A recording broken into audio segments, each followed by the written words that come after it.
Let's return to Canberra now, where the climate wars have re-erupted, if you like. This just the first couple of sitting weeks of this year. It comes after Labor announced it would work towards zero net emissions by 2050. Joining me now is Tony Maher, the CEO of the National Farmers Federation. Tony Maher, thank you for your time. Farmers are at the front line of climate change. What is your policy position? We've got a policy position, Laura, that has been in place since 2018, and it's part of our roadmap towards a $100 billion industry. So we set ourselves a target to grow the industry by an extra $40 billion in the next 12 to 15 years. As part of that roadmap, we have in there that the agriculture sector would be trending towards carbon neutrality by 2030. So it's not that we would be carbon neutral by 2030 or by 2050 by that matter. What we've said is that we need to be trending towards a net zero approach by 2030. And how we're going to do that is to actually put plans in place for each of the sectors. You'll appreciate that agriculture is so wide and so varied that we need to have a sector-specific approach that will allow us to get there. So we've got sort of targets, and then we've got an interim approach that allows us to look at the methodologies and the techniques and the practices that are going to get us towards that target. If your goal is to trend towards carbon neutrality by 2030, but you say it's still not carbon neutral by 2050, what do you propose is done in those intervening 20 years, if you like? Lots more research. There's been lots of research done, but we're still not confident that the actual whole of agriculture, and again, agriculture is so varied across the country, we need methodologies and research that actually allows us to set that solid baseline. So again, we've committed to actually getting sector-specific targets and plans by 2025. That gives us another 5 years to actually put those in place, that we will be trending towards that neutral target. So, I mean, we're comfortable with what we've had in the marketplace or in the public for over 12 months now, and we're committed to doing that. It is an aspirational target, but we've set it ourselves knowing that we've got to do the research and get the technology and the practices right to achieve it. So you've left it deliberately vague then, because I think most people reading that roadmap from 2018 would think trending towards carbon neutrality by 2030, you might be close to getting to that neutral stance by 2050, but that's not the case.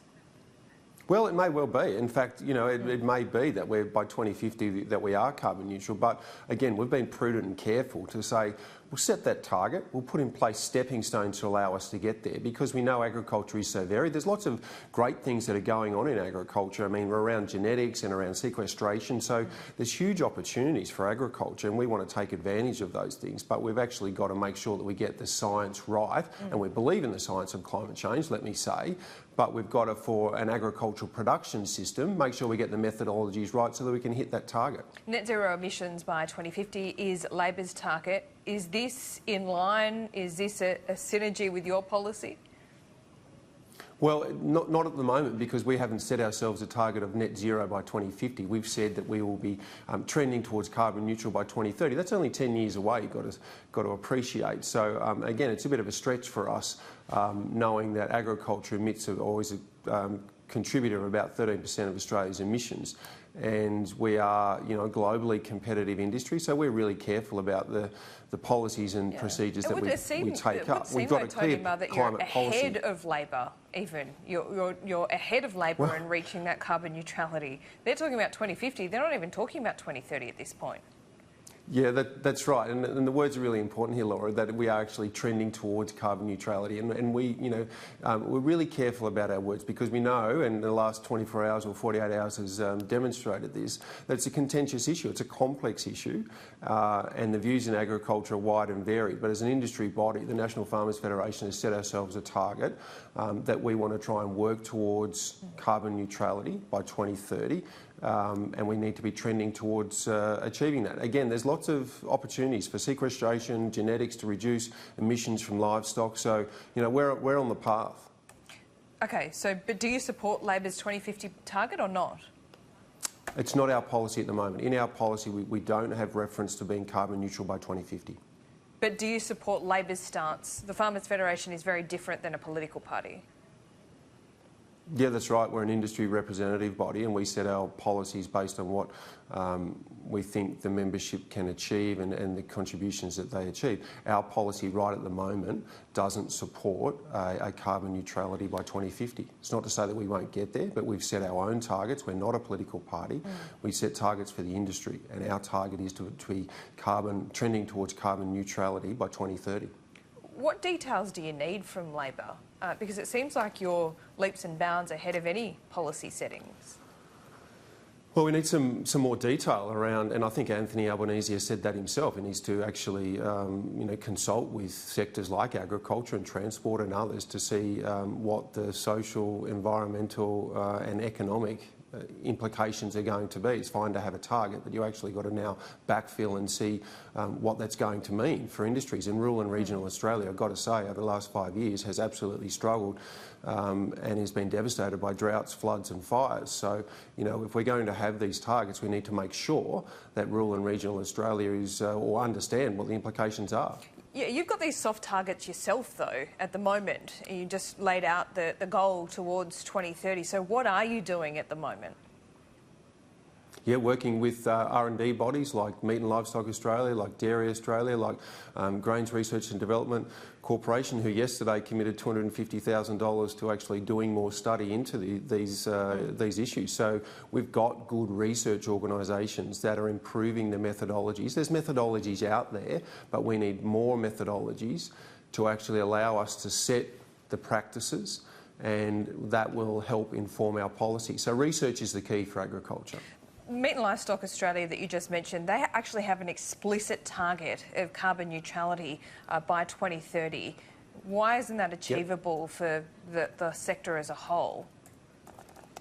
Well, because red meat or red meat production is just one of the enterprises within agriculture. We've got intensive industries like dairy, pork, chicken. We've got horticulture.